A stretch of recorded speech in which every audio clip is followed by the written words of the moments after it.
students, सुप्रभात सभी को. Today we have reached the second and the last part of our chapter 4, that is growing up as boys and girls. पहले part में हमने देखा कि deliberately या knowingly या unknowingly हमें सब्जेक्ट कर दिया जाता है बचपन से ही छोटे छोटी चीज़ों से, जिससे हमें हमारे मन में धीरे धीरे ये प्रभाव आ जाता है, ये भाव आ जाता है कि कैसे हम अलग हैं गर्ल्स से, या बॉयज़ और गर्ल्स कैसे अलग हैं एक दूसरे से. These kind of feelings, these kind of things are inculcated from the beginning itself.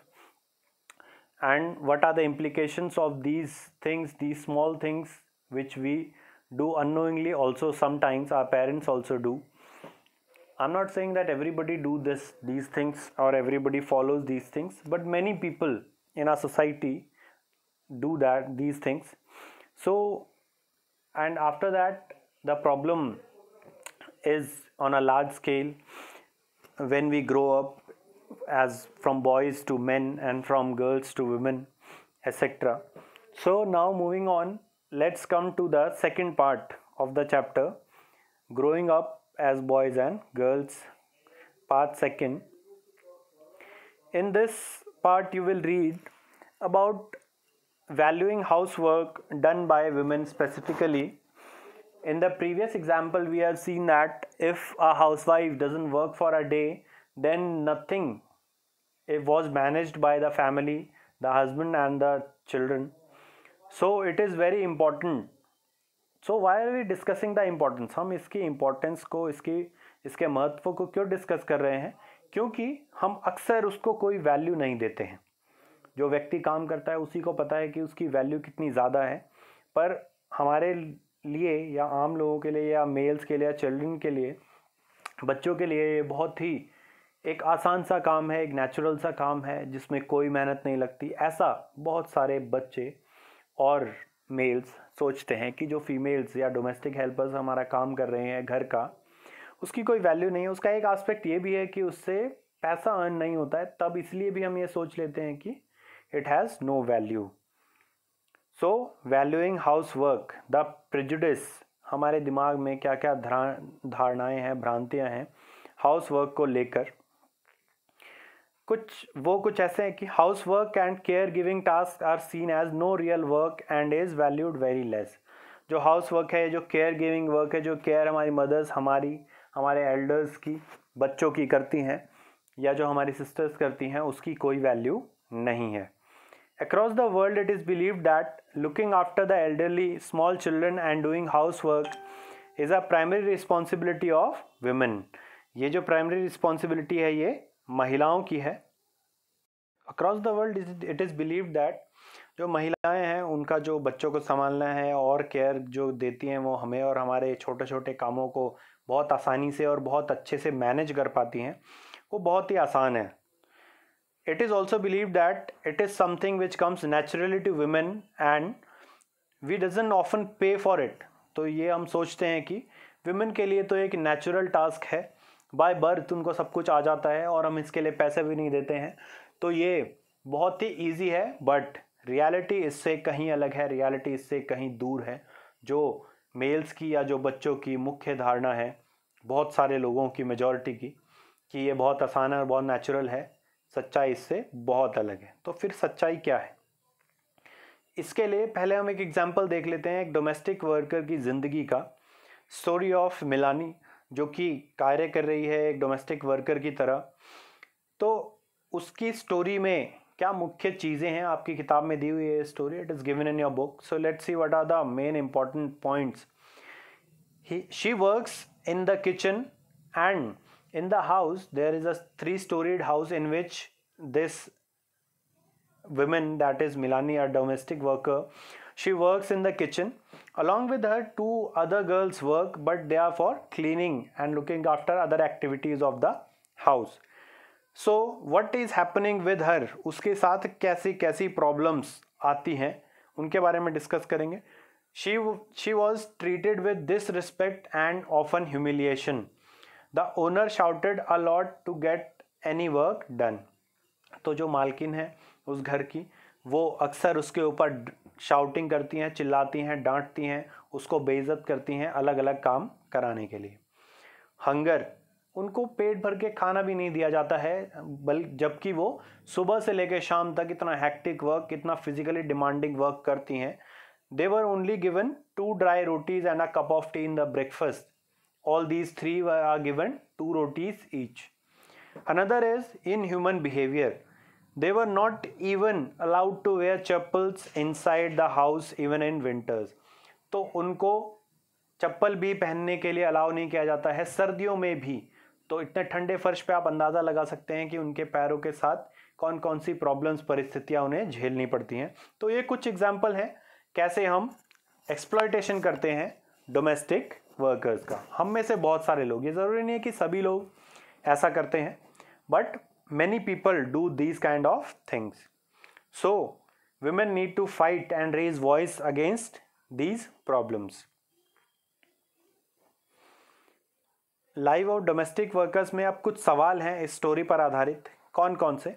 2 सवाल एनसीईआरटी में है और एक क्वेश्चन मैंने अपनी तरफ से डाला है, जो मैं ये सोचता हूँ कि आप इस सवाल के बारे में सोचें और मुझे सच्चे ट्रू आंसर्स दें, नॉट फेक आंसर्स और फैब्रिकेटेड आंसर्स. सो पहला क्वेश्चन जो एनसीईआरटी में दिया हुआ है वो ये कि did we not work at all. ये एक डोमेस्टिक वर्कर खुद से पूछ रही है, क्या हम कोई काम करते ही नहीं हैं?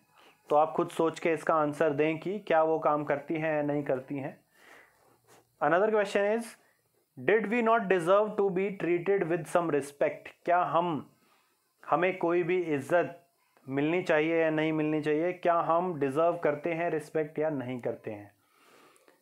तो आप ये खुद से सोचें कि एक डोमेस्टिक हेल्पर जो हमारे घर पे काम कर रही है, क्या हमारे पेरेंट्स को और हमको उसकी रिस्पेक्ट करनी चाहिए या नहीं करनी चाहिए.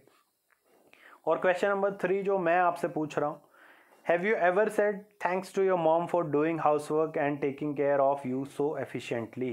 क्या आपने कभी, आपके मन में भाव आया और आपने व्यक्त किया अपनी मदर या सिस्टर के प्रति? अगर नहीं किया है so please do it today itself right now. अभी करें. Trust me, they will feel awesome. उनको बहुत अच्छा लगेगा. तो बहुत सारे सवाल हैं डोमेस्टिक हेल्पर्स को जो हम डिसरिस्पेक्ट करते हैं, जो हम उनके काम की कोई वैल्यू नहीं समझते हैं. ये चीज़ें हमें अपने माइंड से निकालनी है और हमें हर एक के काम की वैल्यू समझनी है. और हर एक पार्ट हमारी सोसाइटी में, हमारी लाइफ में जो भी लोग अलग अलग रोल प्ले करते हैं वो बहुत बहुत ज़्यादा इम्पॉर्टेंट है. Another is valuing house work में हम रियलिटी देख लेते हैं. अभी तक हमने प्रेजुडिस देख लिया, इन ह्यूमन बिहेवियर देख लिया. हम रियलिटी देखते हैं कि रियलिटी क्या है. तो आप इस इमेज में देख सकते हैं कि एक महिला इतने सारे काम एक साथ मैनेज करती है कि अगर आप उनकी एक लिस्ट बनाने लगे सारे दिन की तो आपका पेज ख़त्म हो जाएगा, परंतु वो जो काम है जो वो करती हैं वो ख़त्म नहीं होगा. So they are doing lot of work and some works are physically demanding. कुछ काम जैसे पानी भर के लाना कहीं से या भारी चीज़ें उठा के यहाँ से वहाँ रखना फिजिकली बहुत डिमांडिंग है. हम अक्सर सोचते हैं कि महिलाएं तो फिजिकली स्ट्रांग नहीं होती, पर ऐसा नहीं है. हमारी अवधारणा है महिलाएं फिजिकली, मेंटली और बहुत सारे एस्पेक्ट्स में बहुत स्ट्रांग होती हैं. So house work seems invisible but in reality it is physically demanding and time consuming. ये इनविजिबल लगता है हमें और हमें लगता है बहुत आसानी से इसको कर सकता है कोई भी, पर ये धारणा बहुत ही गलत है. हाउस वर्क बहुत फिजिकली डिमांडिंग और बहुत सारा समय उसमें लगता है उसको पूरा करने में. हाउस वर्क और care giving work also require lot of hard work. बहुत हार्ड वर्क चाहिए क्योंकि बहुत सारे काम करते हैं वो, जैसे सब्जी लाना या पानी लाना या कोई भी और काम. इसमें बहुत एक्सपर्टीज चाहिए, like cooking food, like doing some official work on laptop etcetera. इसमें बहुत डेडिकेशन भी चाहिए क्योंकि आप डेडिकेटेड नहीं होंगे तो आप अच्छे से काम नहीं कर पाएंगे. Like giving care to child और elderly requires a lot of dedication. You can not miss for even an hour, for even a day. आप अपने काम को मिस नहीं कर सकते. अगर आपने अपने काम को मिस कर दिया, डेडिकेशन से हट गए, तो बहुत सारी प्रॉब्लम्स खड़ी हो जाएंगी. It requires a lot of determination because house work और the care giving work is mentally and physically stressing. तो बहुत स्ट्रेस हो जाता है कभी कभी, पर फिर भी डिटर्मिनेशन के साथ काम करती रहती हैं महिलाएं. Another is empathy. It requires a lot of empathy. सिर्फ ये ना समझ के कि ये मेरा एक काम है, वो केयर देती हैं, एक्चुअल में कंसर्न होते हैं, उनके इमोशंस जुड़े होते हैं उन सभी कामों से और हमारी केयर जो वो करती हैं उससे. तो बहुत सारी चीज़ें उनको करनी होती हैं, जिसमें hard work, expertise, dedication, determination, empathy और भी बहुत सारे एडजेक्टिव्स आप जोड़ सकते हैं जो कि एक महिला एक दिन में जो कार्य करती हैं उससे आप संबंधित, उससे कोरिलेट कर सकते हैं. सो it is very important that we realize and value the housework.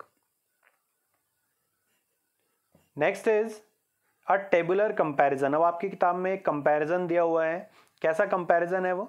Haryana और तमिलनाडु में मेल्स और फीमेल्स, जैसे फर्स्ट में क्या दिया हुआ है कि पर वीक कितने घंटे काम करती हैं महिलाएं जो पेड वर्क है, यानी कि जिसके लिए उनको पैसा मिल रहा है, और कितने घंटे वो ऐसा काम कर रही हैं जिसमें उनको पैसा नहीं मिल रहा है. तो टोटल वर्क कितना हो गया. उसके बाद मेन कितना पेड वर्क कर रहे हैं, कितना नॉन पेड वर्क कर रहे हैं, तो टोटल कितना हो गया.